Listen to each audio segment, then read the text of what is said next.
Chapter 1. The Kerguelen Islands.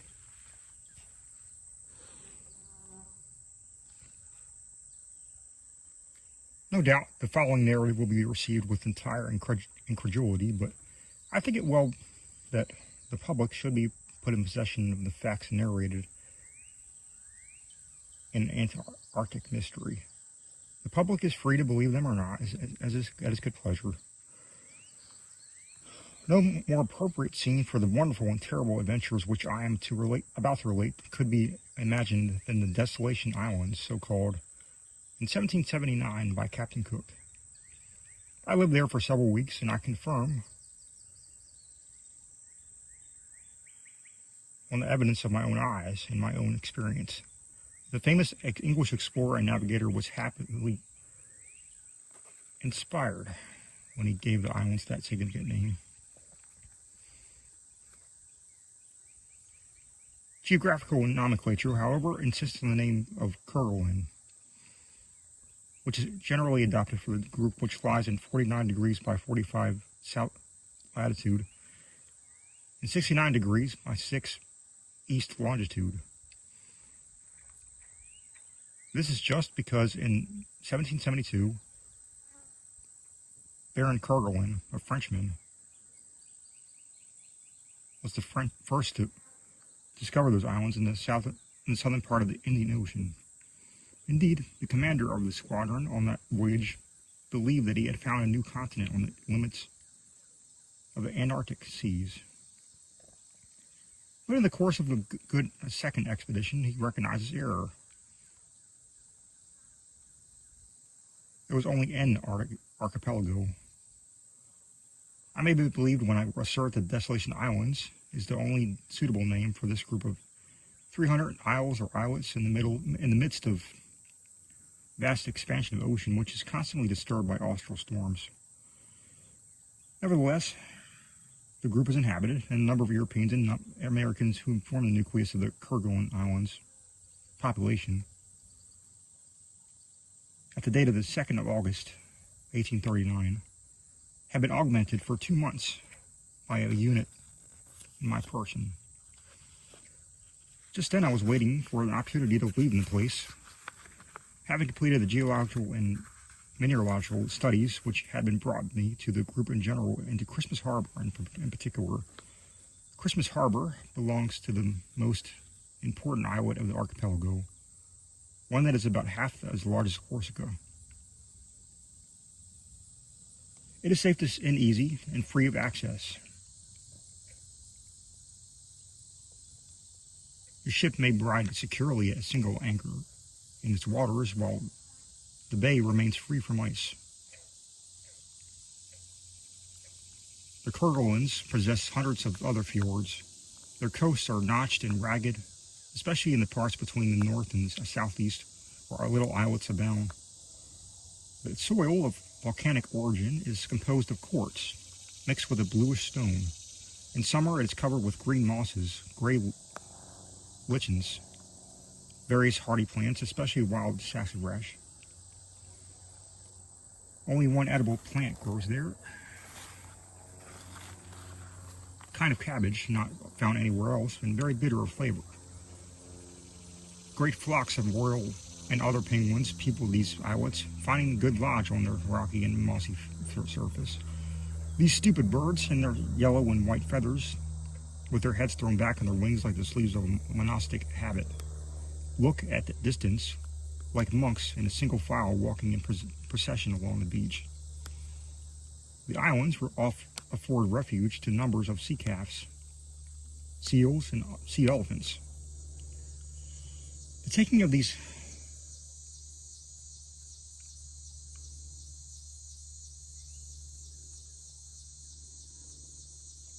amphibious animals, either on land or from sea, is profitable. It may lead to a trade which will bring in a large number of vessels into these waters. On the day already mentioned, I was accosted while strolling in the port by mine host of mine inn. Unless I am much mistaken, time is beginning to seem very long to you, Mr. Jorling. The speaker was a big, tall American who was kept the only inn in the port. If you will not be offended, Mr. Atkins, I will acknowledge that I do find it long. Of course, I won't be offended. Am I not as well used to the answers of that kind as the rocks of the Cape to the rollers? And you resist them equally well. Of course. From the day of your arrival at Christmas Harbor, when you came to the Green Cormorant, I say to myself that in a fortnight, if not a week, you would have enough of it, and would be sorry you had landed in the Kerguelens.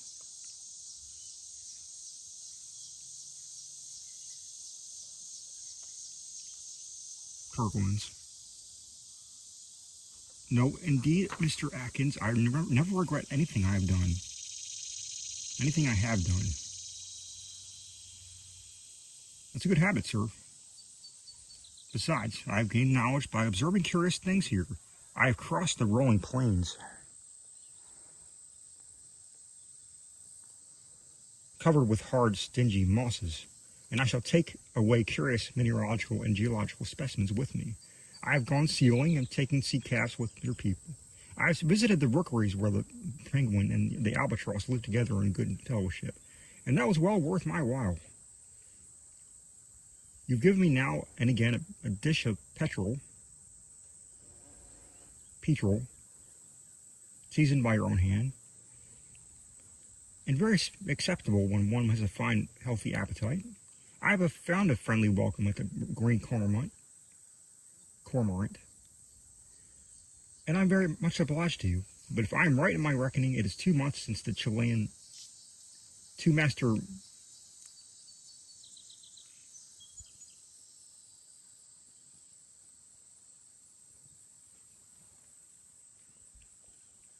Penne set me down at Christmas Harbor in midwinter. And you want to get back to your own country, which is mine, Mr. Jorling, to return to Connecticut, to Providence, our capital. Doubtless, Mr. Atkins, but I have been a globe-trotter for close upon 3 years. One must come to a stop and take root sometime. Yes, and when one has taken root, one puts out branches.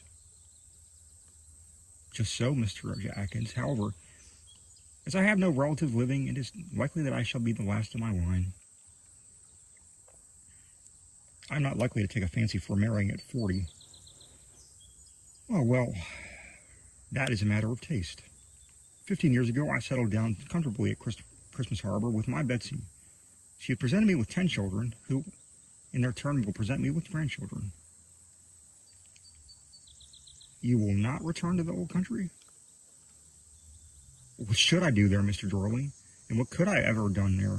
There was nothing before me but poverty.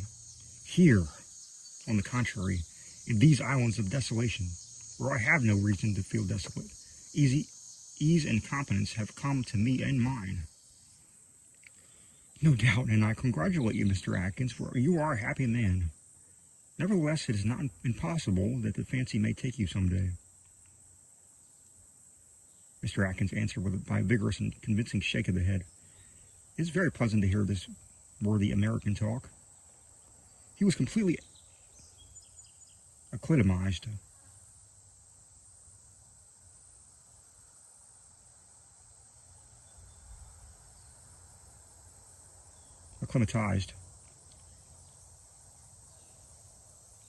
On his archipelago,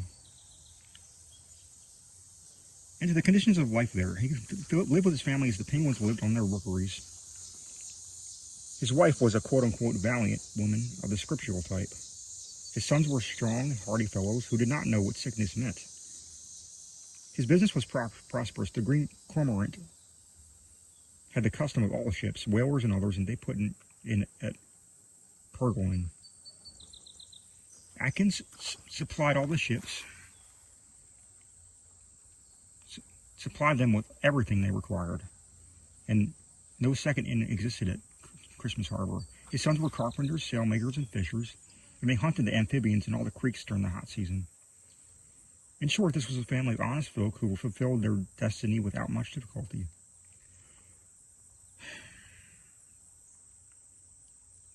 Once more, Mr. Atkins, let me assure you, I resumed, I am delighted to have come to Kerguelen. Kerguelen.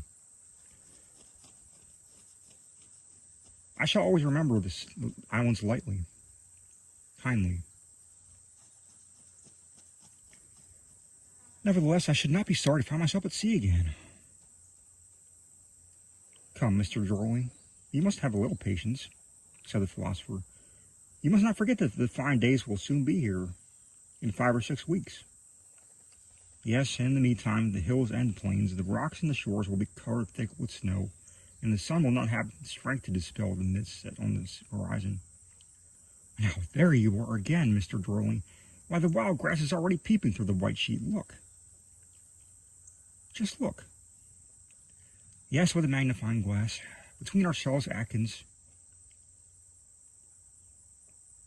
could you venture to pretend that your bays are not still ice-locked in this month of August, which is the February of our northern hemisphere? I acknowledge that, Mr. Dorling, but again I say, have patience. The winter has been mild this year. The ships will soon be up in the east or the west, for the fishing season is near. May heaven hear you, Atkins, and guide the Halbrane safely into port. Captain Len Guy? Ah, he's a good sailor, although he's English. There are good people everywhere. And he takes in his supplies at the Green Cormorant. You think the Halbrane will be signaled before a week, Mr. Dorling, or if not, it will be because there is no longer a Captain Len Guy. Or if there's no longer a Captain Len Guy, it is because the Halbrane has sunk in full sail between the Kerguelens and the Cape of Good Hope. Thereupon Mr. Atkins walked away with a scornful gesture, indicating that an eventuality was all out of probability.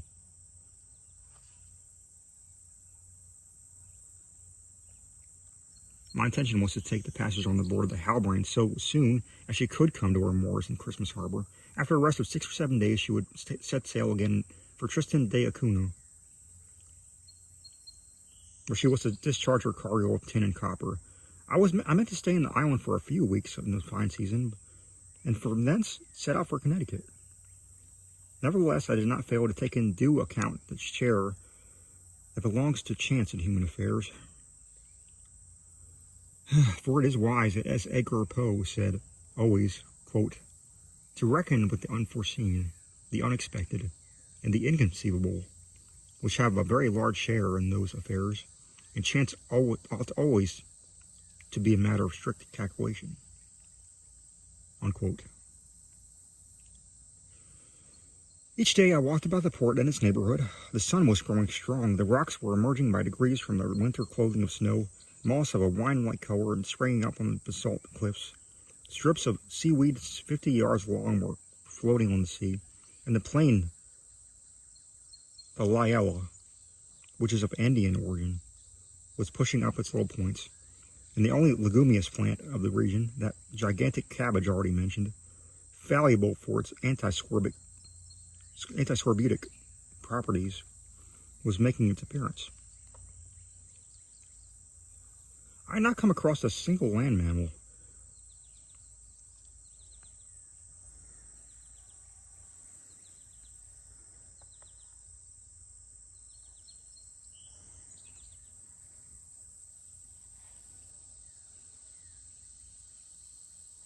Sea mammals swarm in these waters, not even of the batrachian or reptilian kinds. A few insects only, butterflies and other, and even these did not fly. For before they could use their wings, the atmospheric currents carried their tiny bodies away to the surface of the rolling waves. And the Halbrane, I used to say to Atkins each morning. The Halbrane, Mr. Dorling, he would reply with complacent assurance, will surely come into port today, if not tomorrow. In my rambles on shore, I frequently routed a crowd of amphibians, sending them plunging into the newly released waters. The penguins, heavy and impassive creatures, did not disappear at my approach. They took no notice. but the black petrels, the puffins, black and white, the grebes and others, spread their wings at sight of me. One day I witnessed the departure of an albatross, saluted by the very best croaks of the penguins, no doubt as a friend whom they were to see no more. Those powerful birds can fly for 200 leagues without resting for a moment, and with such rapidity that they sweep down through vast spaces within an hour. The departed albatross sat motionless upon a high rock, at the end of the day, the bay of Christmas Harbor, looking at the waves as they dashed violently against the beach.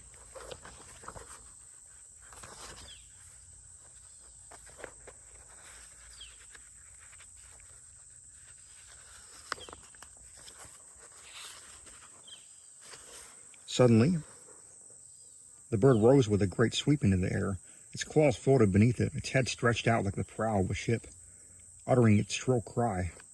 A few moments later, it was reduced to a black speck in the vast height, and disappeared behind the misty curtain of the south.